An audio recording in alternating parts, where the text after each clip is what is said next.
কমলিকা শুরু করছি আরও একটা নতুন ভিডিও। এখন আছি জয়নগর মজিদপুর স্টেশনে। এখন আমরা যাচ্ছি কলকাতার আশপাশে যে ঠাকুরগুলো আছে মূলত সেগুলোই দেখতে, আর সাথে থাকুন আপনারা। পুজো তো প্রায় এসেই গেছে, কলকাতার মণ্ডপগুলো দর্শনের জন্য প্রায় প্রস্তুত। শিয়ালদার কাছাকাছি এমনই দুটি মণ্ডপে ঘুরে নিলাম 4 অক্টোবর অর্থাৎ শুক্রবার। প্রথমেই গিয়েছিলাম সন্তোষ মিত্র স্কোয়ারে।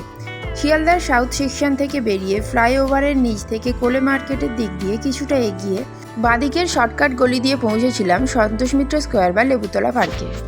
এনআরএসের দিক থেকে যদি কেউ আসেন তাহলে এনআরএসের সামনে এম বাজারের পাশ থেকে যে গলিটা আছে ওটা থেকে মাত্র 5 মিনিট হেঁটে আসলেই পৌঁছে যাবেন এই পূজা মণ্ডপে। এই বছর এই সন্তোষ মিত্র স্কোয়ারের পূজা মণ্ডপে সেইভাবে কোনো উদ্বোধনী অনুষ্ঠান হয়নি। গতকাল অর্থাৎ 3 অক্টোবর আলোর রোশনাইতেই ভরে উঠেছিল এই এলাকা এবং সাধারণ মানুষের জন্য খুলে দেওয়া হয়েছিল এই পূজা মণ্ডপটি। এখানকার মণ্ডপটিও সম্পূর্ণভাবে আলোর কারুকাজ দিয়েই তৈরি। আমরা যে গেটটা দিয়ে প্রবেশ করছি, আপনারা যদি এনআরএসের সামনে দিয়ে বা এম বাজারের পাশ দিয়ে আসেন তাহলে আপনারাও এই গেট দিয়ে প্রবেশ করতে পারবেন, কিন্তু এটা মেন এন্ট্রেন্স নয়। এই মণ্ডপের এন্ট্রেন্সটা আছে বউবাজারের দিকে, সেটাও আমি ভিডিওতে কিছুক্ষণ পর দেখিয়ে দেব, কিন্তু তার আগে দেখে নিন মণ্ডপের আলোকসজ্জা।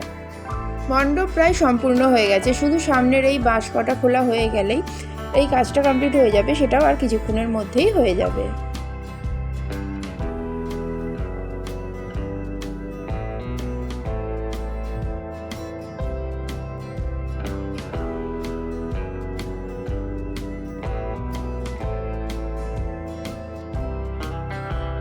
চলুন এবারে দেখে নিই মণ্ডপের ভিতরটা। এখানে মা সাবেকি রূপেই সজ্জিত। মণ্ডপের ভিতরে কোনো বিশেষ কারুকাজ নেই, কারণ এটা পর্দার কাজ করবে, আর প্রজেক্টরের মাধ্যমে এখানেই ফুটিয়ে তোলা হবে মা দুর্গার আবির্ভাবের কাহিনী।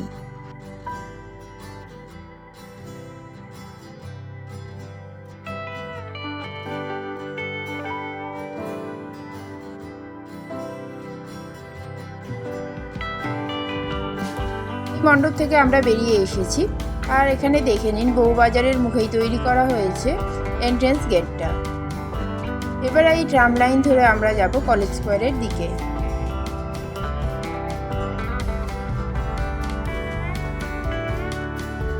মিনিট 20-এর মধ্যেই পৌঁছে গেলাম কলেজ স্কোয়ারে। এই মণ্ডপে এখনও প্রতিমা আনা হয়নি।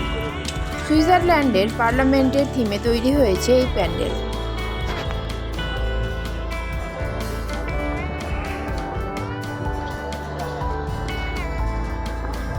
কলেজ স্কোয়ারের গেট থেকে বের হতেই সামনেই দেখলাম এক কামরার ট্রাম দাঁড়িয়ে।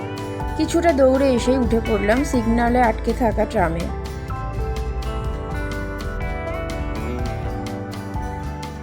উঠে দেখলাম এটা কিন্তু এসি ট্রাম, যাচ্ছে শ্যামবাজারে। মাথাপিছু 20 টাকা ভাড়ায় পৌঁছে গিয়েছিলাম শ্যামবাজার।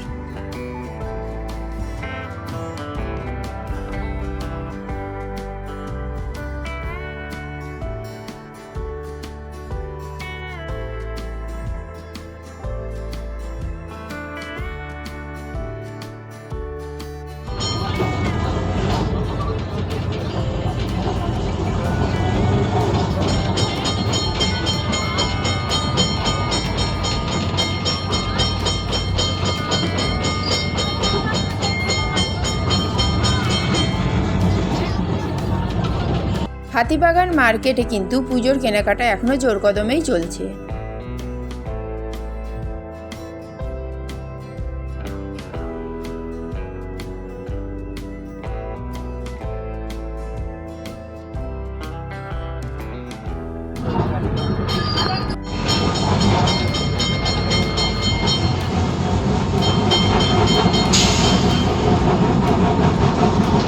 আমরা পৌঁছে গেছি শ্যামবাজার ট্রাম ডিপোতে।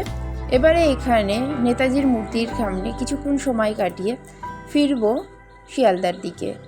আশা করছি ভিডিওটা আপনাদের ভালো লাগবে।